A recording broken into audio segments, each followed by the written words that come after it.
BMCVTC Hindi इस channel के video देखने के बाद हमें क्या करना है? बहुत आसान सी बात है बच्चों। हमें सबसे पहले वीडियो के डिस्क्रिप्शन बॉक्स में जाना है और उसमें कुछ आसान से प्रश्न दिए गए हैं जिसका वीडियो आपने अभी देखा है और उसे हल करने का प्रयास कीजिए। उसके बाद उसी डिस्क्रिप्शन बॉक्स में इस वीडियो से संबंधित अपने मत व्यक्त कीजिए। गूगल फॉर्म द्वारा एक छोटा सा लिंक दिया गया है, उसे क्लिक करिए और उसमें एंट्री करिए। और अंत में जाते जाते हमें इस चैनल को लाइक करना है, सब्सक्राइब भी करना है ताकि आने वाले वीडियो की जानकारी आपको मिलती रहे। तो है ना आसान सा काम? चलिए देखते हैं अपना वीडियो।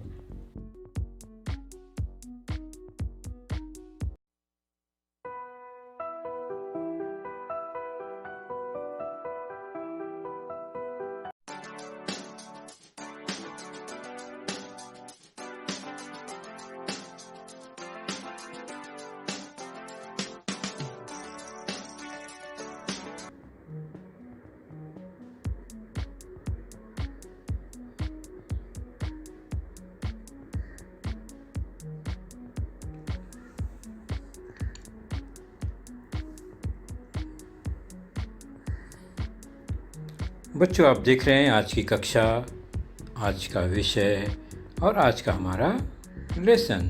तो कक्षा 9वीं विषय गणित भाग 2 और हमारा जो पाठ चल रहा है कंस्ट्रक्शन ऑफ ट्रायंगल, उसका दूसरा भाग आज हम देखेंगे जो कि आपके पाठ्य पुस्तक में लेसन नंबर 4 है, त्रिभुजों की रचनाएं भाग दूसरा।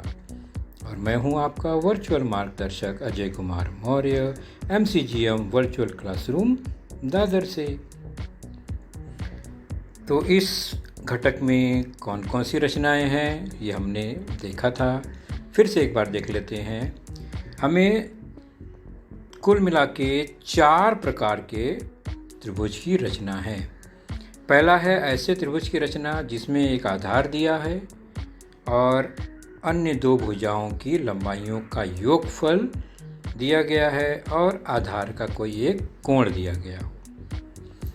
दूसरा है ऐसे त्रिभुज की रचना करना जिसमें भी आधार दिया गया है लेकिन 2 भुजाओं की लंबाइयों का अंतर दिया गया है और आधार का कोई एक कोण दिया गया है।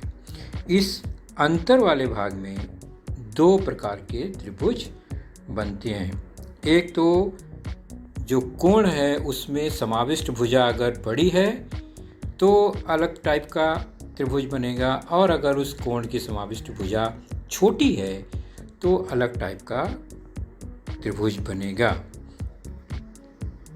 और तीसरा है ऐसे त्रिभुज की रचना करना जिसमें आधार नहीं दिया गया है लेकिन तीनों भुजाओं की लंबाइयों का योगफल दिया गया है, मतलब परिमिति दिया गया है और कोई 2 कोण का माप दिया गया है आधार का।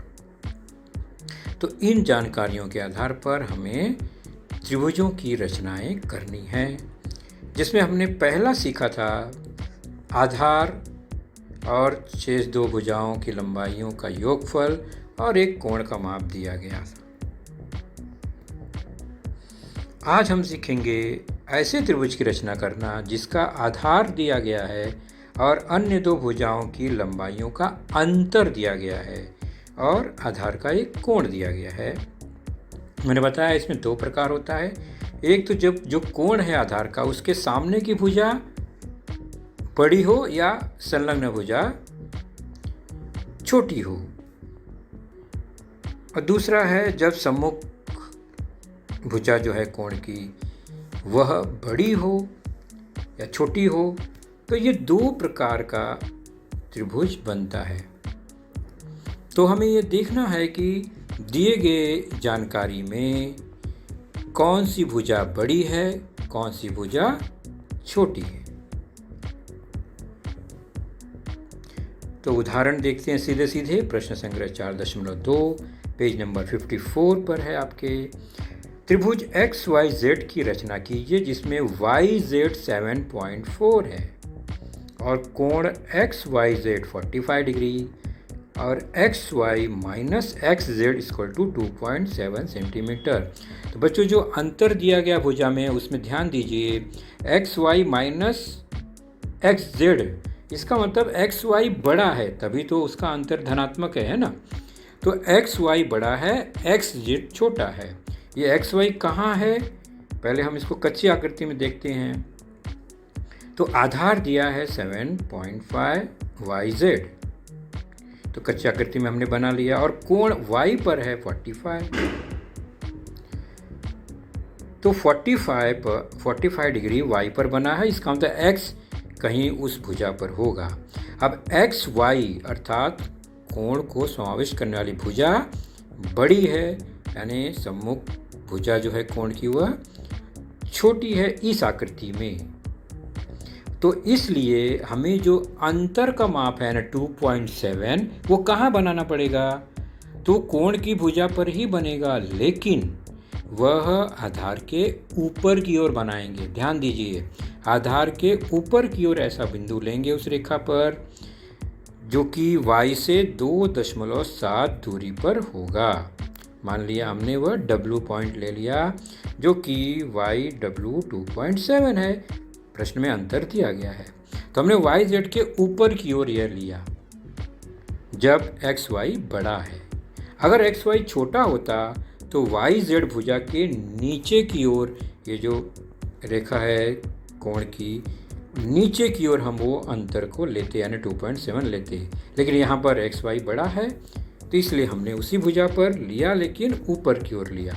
चलिए ये तो हो गया 2.7 W मिला, लेकिन हमें खोजना है x, और x होगा इसी किरण पर जो कि YW है। वो कहाँ होगा, तो YZ को जोड़ने वाली रेखा खंड के लंब समद्विभाजक, ध्यान दो इसका लंब समद्विभाजक, और ये जो किरण YW है वो जहाँ पर मिलते हैं वहाँ पर x होगा। तो ये हो गई एक कच्ची आकृति। अब इसी को हमें पक्की आकृति बनानी है। तो सबसे पहले YZ जो आधार दिया है उसी को बनाएंगे। तो ये क्या था, कोण की सामने की भुजा यानी XY छोटी है या उसके संलग्न भुजा XZ छोटी है और YX बड़ी है, तब इस स्थिति में 2.7 का जो चाप है अंतर है वो YZ के ऊपर की ओर होगा, ऊपर की दिशा में। तो सबसे पहले YZ कितना है, कच्ची आकृति में देखेंगे तो 7.4 हमने पहले लिख दिया है, तो यहाँ पर 7.4 माप के सेंटीमीटर खींचेंगे रेखाखंड। ये है 7.4, उसका नाम है YZ और उसकी लंबाई है 7.4 सेंटीमीटर। पहला काम हुआ हमारा। अब हमें क्या करना है, y पर 45 अंश का कोण बनाना है। तो y पर चांदा रखा, 45 डिग्री देखा, निशान लगा दिया और फिर y से उस बिंदु को मिलाया।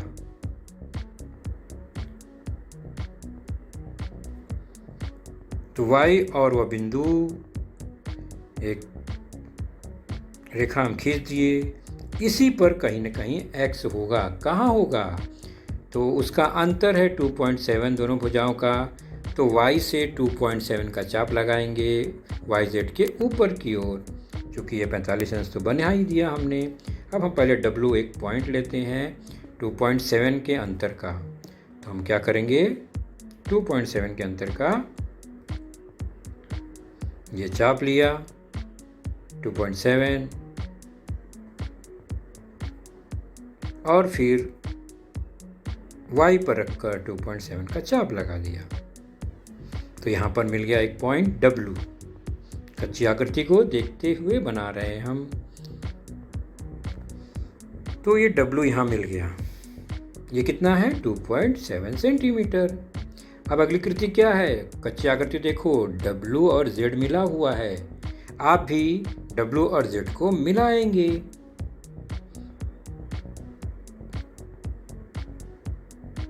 तो पॉइंट W और पॉइंट Z जहाँ है वहाँ हमको मिला दिया हमने। अब क्या करना है, इसी WZ का लंब समद्विभाजक खींचना है। तो लंब समद्विभाजक कैसे खींचते हैं मैं बार बार बताता हूँ। किसी भी रेखाखंड का लंब समद्विभाजक खींचना है तो उसके दोनों अंत बिंदुओं पर गोलाप्रकार रखकर आधे से अधिक दूरी लेकर चाप लगाते हैं, ऊपर की ओर नीचे की ओर। ये हमेशा यही कृति दोहराते हैं।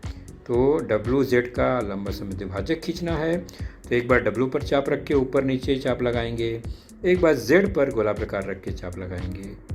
तो हमने एक बार W पे रखा और इस तरह चाप लग गया, फिर Z पर रखेंगे और चाप लगाएंगे।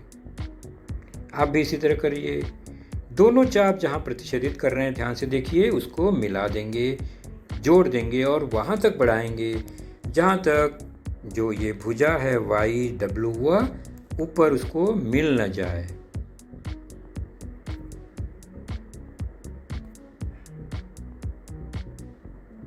तो जोड़ दिया चाप को, चाप के प्रतिच्छेदन बिंदु को। अब देखते हैं तो यह रेखा ऊपर YZ को जहाँ प्रतिच्छेदित करती है वही हमारा बिंदु होगा X। तो यह हो गया X। तो X मिल गया तो X से Z को मिला देंगे।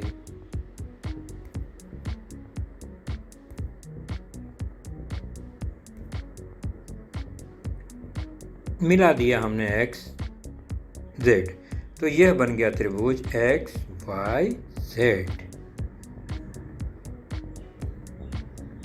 तो यह जो त्रिभुज दिखाई दे रहा है यही वह अभीष्ट त्रिभुज है जिसे हम बनाना चाहते थे और हमने यहाँ रचना द्वारा बनाया। तो त्रिभुज XYZ ही वह अभीष्ट त्रिभुज है जो कि प्रश्न में दी गई जानकारी को संतुष्ट करती है।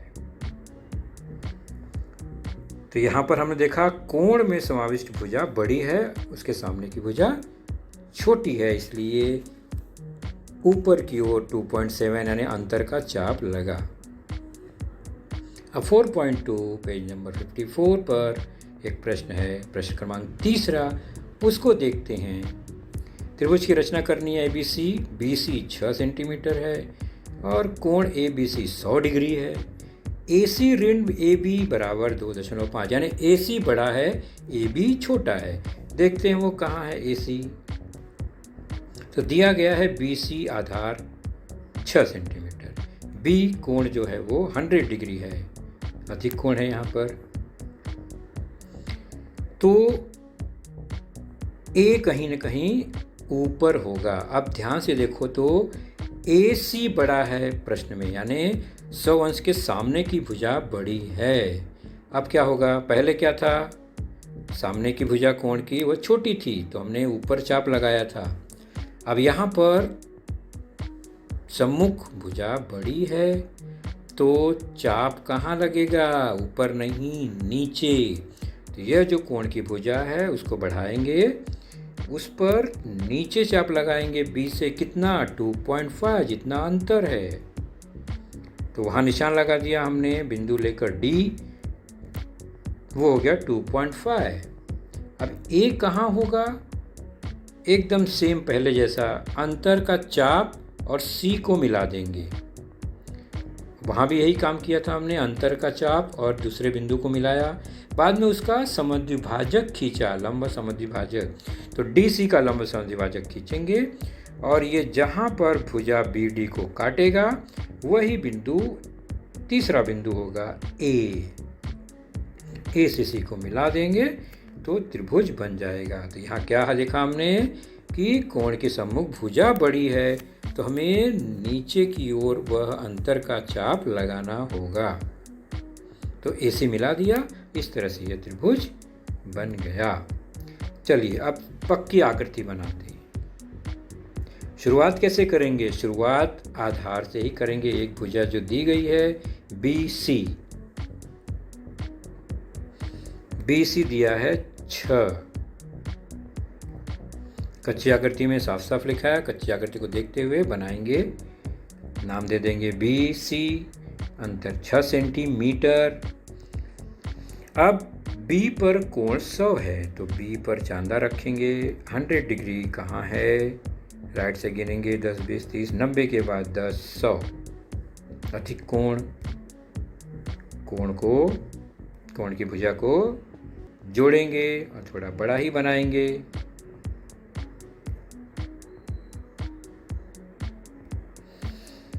अब इस पर कहीं ना कहीं ए होगा और ए हमें खोजना है। अब मैंने बताया कि सम्मुख भुजा बड़ी है, कोण की संलग्न भुजा जो है वह छोटी है, तो इसका मतलब हमें चाप जो है 2.5 का वह नीचे की ओर लगाना है। तो 2.5 चाप निशान लिया हमने माप के और फिर इसको यहाँ रखा और नीचे की ओर निशान लगा दिया। तो यह है 2.5 जो कि D है, कच्ची आकृति में देख रहे हैं ना, D है। अब D और C को जोड़ देंगे।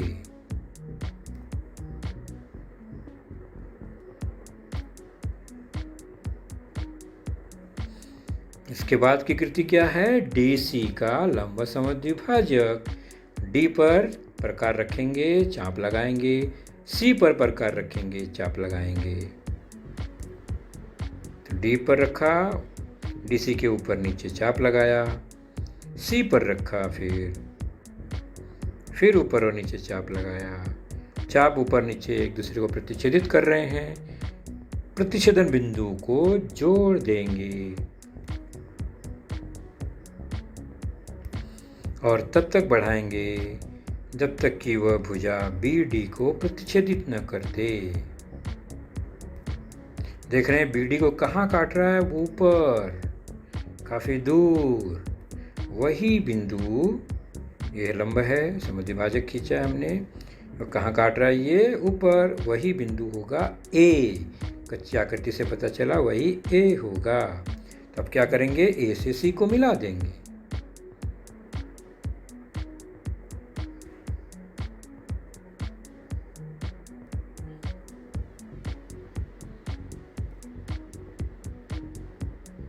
इस तरह मिला दिया तो यहाँ पर त्रिभुज ABC हमें दिखाई दे रहा है।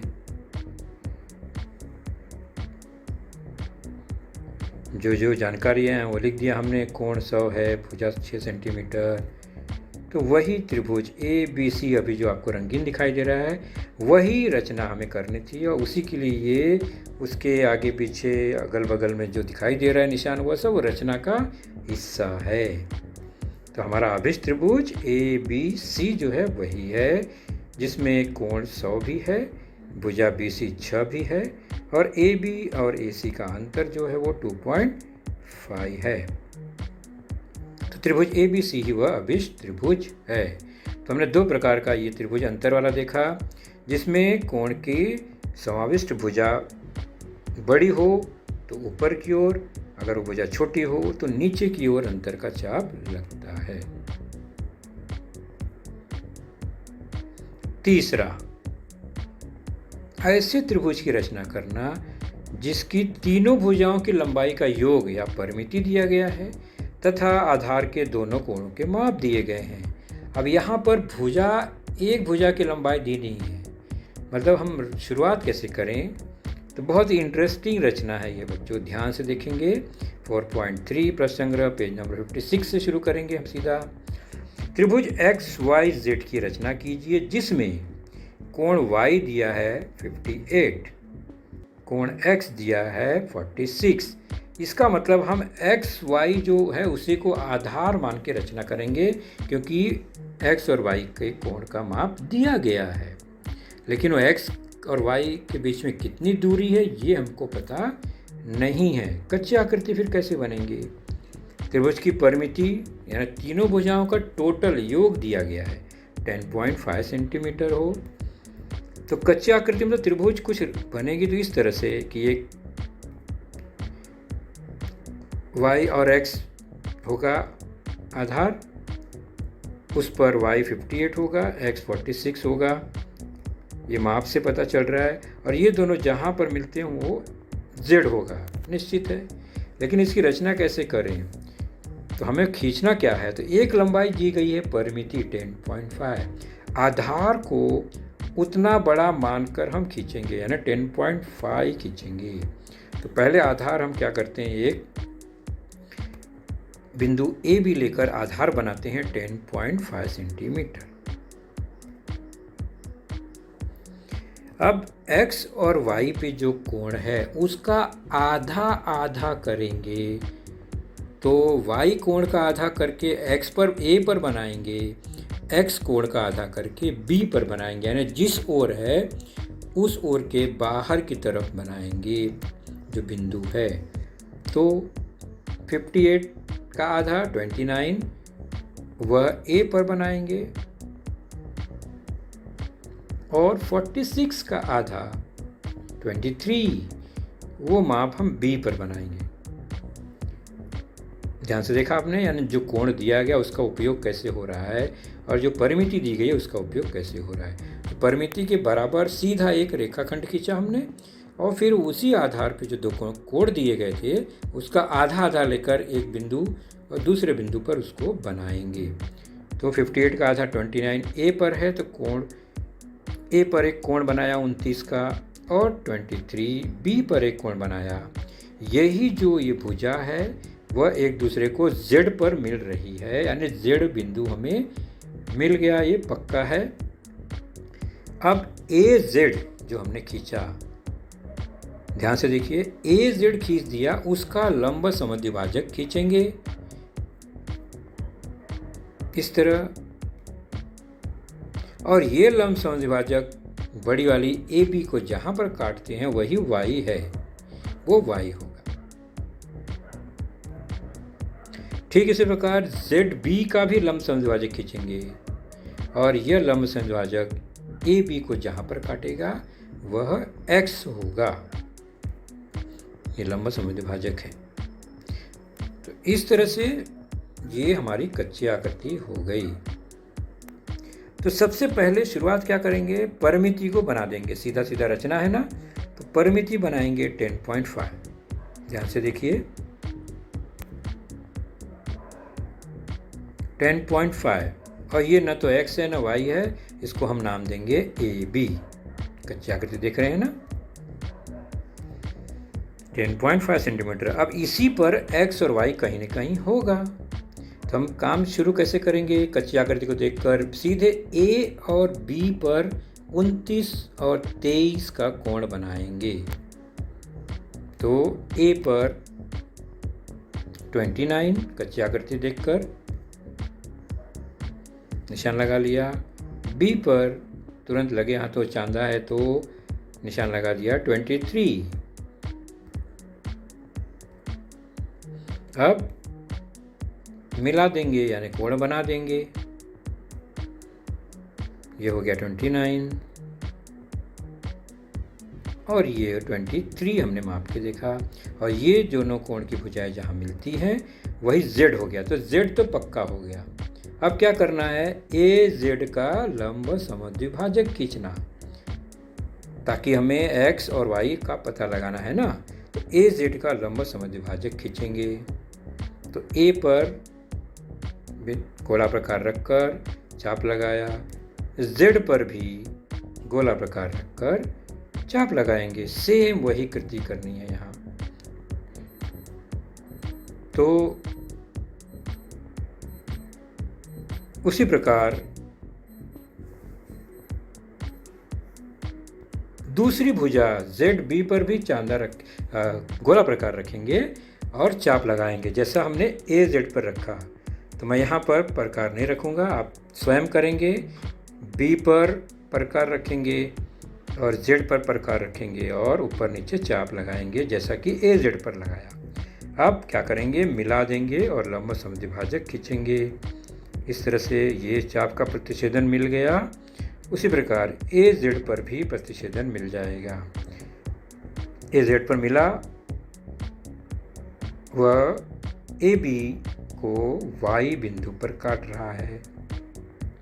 ठीक ZB पर भी जो चाप है उसको मिलाएंगे तो वो YB को जहाँ काटेगा कच्ची अगरचू देखने से पता चलता है कि वही हमारा X बिंदु होगा। अब X मिल गया, Y मिल गया, Z भी है। अब क्या है इंतज़ार, सीधे Y और Z को जोड़ देंगे, X और Z को जोड़ देंगे। तो Y और Z को मिला दिया। उसी प्रकार X और Z को भी मिला देंगे। तो यह बन गया हमारा अभिष्ट त्रिभुज जो कि XYZ दिख रहा है। अभी दिए गई सभी जानकारियों को उसमें हम लिख देंगे। तो ये जो त्रिभुज है वही वह अभिष्ट त्रिभुज है XYZ।